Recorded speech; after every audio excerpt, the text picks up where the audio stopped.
Hello friends, आप सभी का आपके ही यूट्यूब चैनल पे स्वागत है। और आज इस वीडियो में हम बात करने वाले हैं बिहार विधानसभा की तरफ से जो यहाँ पर security guard, data entry operator और ड्राइवर और ऑफिस अटेंडेंट जैसे फॉर्म जो निकले हैं, इस फॉर्म को अप्लाई कैसे करना है इसके बारे में बात करने वाले हैं। डिस्क्रिप्शन में लिंक मिलेगा, आपके सामने ये पेज ओपन हो जाएगा। जहां पे सबसे पहले आप देखेंगे कि आपको जिस भी फॉर्म के लिए अप्लाई करना है वहीं पे आपको वहां से स्टार्ट करना होगा। जैसे कि यहाँ पे पोस्ट लिखा हुआ है सिक्योरिटी गार्ड का, तो यहाँ पे आपको क्लिक करना है। इसके नीचे में अप्लाई नाउ का ऑप्शन दिया हुआ है। और डाटा एंट्री ऑपरेटर का फॉर्म भरना है तो इसका लिंक अलग से है। और ड्राइवर का फॉर्म भरना है तो इसका अपना लिंक अलग से है। और ऑफिस अटेंडेंट का भरना है तो इसका अपना लिंक अलग से है। तो आपको जो भी पोस्ट अप्लाई करना है आप उसके नीचे में आएंगे तो आपको अप्लाई नाउ का ऑप्शन देखने को मिल जाएगा। इसके बाद यहाँ पे आपको सबसे पहले क्या करना है, जो भी पोस्ट अप्लाई करना है वहां पे आपको अप्लाई नाउ के ऊपर क्लिक करना है। इसके बाद आपके सामने एक ये पेज ओपन हो जाएगा। जहाँ पे सबसे पहले आपको क्वालिफिकेशन देखने को मिल जाएगा। इसमें क्वालिफिकेशन क्या है, जैसे ऑफिस अटेंडेंट है तो यहाँ पे सिर्फ मैट्रिकुलेशन मांग रहा है। और यहाँ पे कितना सीट है वो आपको देखने को मिल जाएगा। उसी प्रकार से अगर आप सिक्योरिटी गार्ड का फॉर्म भरना चाहते हैं तो यहाँ पर 12th का यहाँ पे है क्वालिफिकेशन चाहिए होगा। उसी प्रकार से अगर आप यहाँ नीचे की ओर आके देखेंगे तो एक और जो आपको यहाँ पर है वो है डाटा एंट्री ऑपरेटर, जिसके अंदर 12th का क्वालिफिकेशन तो मांग ही रहा है। साथ में यहाँ पर किसी भी मान्यता प्राप्त से AICTE से DOECC इन सभी या DCA कोर्स आपका होना जरूरी है। अगर आप यहाँ पर ड्राइवर के लिए फॉर्म भरना चाह रहे हैं तो यहाँ पे आपके पास 10th के बाद में लाइसेंस होना चाहिए, लाइट मोटर व्हीकल का या हेवी मोटर व्हीकल का। ये आपको यहाँ ध्यान रखना होगा। तो सबसे पहले आपको क्या करना है, जो रजिस्टर हियर का ऑप्शन है आपको इसके ऊपर क्लिक करना है और आगे की ओर बढ़ जाना है। और आपके सामने यहाँ पे देखेंगे सबसे पहले आपका नाम भरने के लिए कहा जाएगा। तो यहाँ पे अगर आप देखेंगे, अगर लड़की कुमारी है तो मिसेस का सिलेक्शन करेंगे।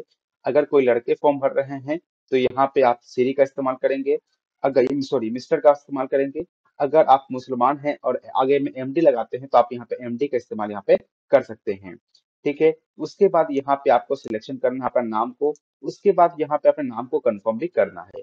उसके बाद आपका जो ईमेल आईडी है वो लिखना है। और फिर आपका जेंडर क्या है, मेल है, फीमेल है, ट्रांसजेंडर, वो सिलेक्शन करना है। क्वालिफिकेशन आपका देखने को मिल जाएगा। आपका क्वालिफिकेशन यहाँ पे सिलेक्शन करना है। उसके बाद पूछ रहा है कि आप बिहार गवर्नमेंट के अंदर 3 साल से ज्यादा काम किए हैं कि नहीं। आपको यस और नो के ऊपर क्लिक करना है। आप डिफेंस सर्विस के अंदर यानी इंडियन आर्मी, आर्मी, एयरफोर्स और नेवी के अंदर आपने कभी काम किया है कि नहीं किया, आपको यस और नो के ऊपर क्लिक करना है। आप विकलांग हैं कि नहीं, आपको यस और नो के ऊपर क्लिक करना है। बिहार के निवासी हैं कि नहीं, यहाँ पे आपको यस ही करना होगा, यानी ये फॉर्म बिहार के निवासी के लिए दिया गया है। इसके बाद आपका कैटेगरी कौन सा है, आपका जो भी कैटेगरी होगा आपको अपने कैटेगरी का सिलेक्शन करना है। उसके बाद आपका डेट ऑफ बर्थ जो होगा, आपका डेट ऑफ बर्थ यहाँ पे सिलेक्शन करना है। और फिर यहाँ पे आपका जो एज है वो यहाँ पे कैलकुलेट होके आ जाएगा। इसके बाद आपका जो मोबाइल नंबर है आपको अपना मोबाइल नंबर डालना है। और जो यहाँ पे सेंड OTP है आपको इसके ऊपर क्लिक करके अपने मोबाइल के ऊपर OTP मंगा लेना है। और फिर यहाँ पर आप कंफर्म OTP का ऑप्शन देखने को मिलेगा। कंफर्म OTP पे करके अपना वेरीफाई कर लेना है मोबाइल नंबर को। और उसके बाद यहाँ पे सक्सेसफुली वेरीफाइड लिख के आ जाएगा।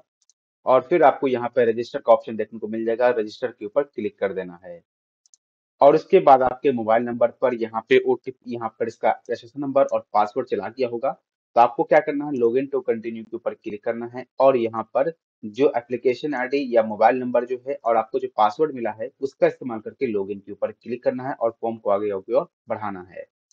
और उसके बाद ही यहाँ पे 3 दिन के बाद यहाँ पे पेमेंट प्रोसेस जो होगा वो स्टार्ट होगा।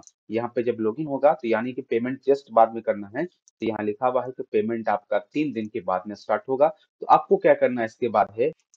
और दोस्तों यहाँ पे पेमेंट आपको कितना करना है, तो यहाँ पे नोटिफिकेशन के अंदर मेंशन कर दिया गया है कि जो परीक्षा शुल्क होगा वो यहाँ पे लिखा गया है कि जो बिहार राज्य के मूल निवासी होंगे, जैसे अत्यंत पिछड़ा वर्ग, आर्थिक रूप से कमजोर वर्ग यानी कि EWS और जनरल कैंडिडेट जो भी कैंडिडेट लड़का हो और चाहे जो बिहार के अदर स्टेट से अप्लाई कर रहे हैं, चाहे वो किसी भी कैटेगरी से बिलोंग करते हैं, चाहे वो महिला चाहे पुरुष हो, उनको यहाँ पर 400 रुपए का पेमेंट करना होगा। प्लस में जो बैंक का चार्ज होगा वो भी आपको पे करना हो सकता है, ये यहाँ पे नोटिफिकेशन में मेंशन किया गया है।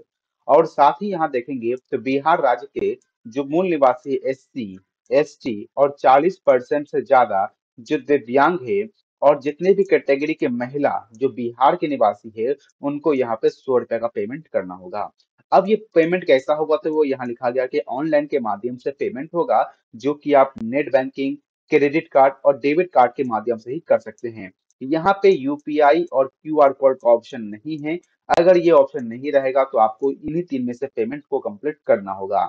इसके बाद यहाँ पे देखेंगे लिखा हुआ गया है कि विभिन्न बैंक के द्वारा अलग अलग चार्ज भी लग सकता है, यानी कि सभी के चार्ज में वेरिएशन हो सकता है। साथ में यहाँ पर ऑनलाइन पेमेंट कर देने के बाद यहाँ पर जो पेमेंट रिसिप्ट होता है वो आपको निकाल के अपने पास सुरक्षित रख लेना है फ्यूचर रेफरेंस के लिए। और जब भी आपसे ये मांगा जाएगा तो आपको वो देना होगा।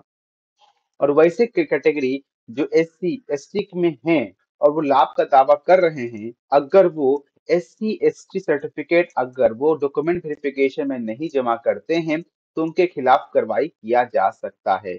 और यहाँ पे लिखा गया है कि जो एससी एसटी अपने मर्जी से 100 रुपए का जगह 400 रुपए पेमेंट करना चाहते हैं तो वो भी अपने हिसाब से कर सकते हैं। ये उनके स्वेच्छा पर डिपेंडेंट है। और यहाँ पर देखेंगे फॉर्म का जो यहाँ पर पेमेंट का लास्ट डेट दिया गया है वो है 23 जनवरी 2024 दिया गया है। तो आपको डेट भी ध्यान रखना है। इसके बाद ये इंपॉर्टेंट है कि किसी भी प्रकार का परिवर्तन ये सुधार अभ्यवेदन पर विचार नहीं किया जाएगा। यानी कि आपने जो फॉर्म में डिटेल भर दिया है वो बाद में चेंज यानी कि एडिट नहीं होने वाला है।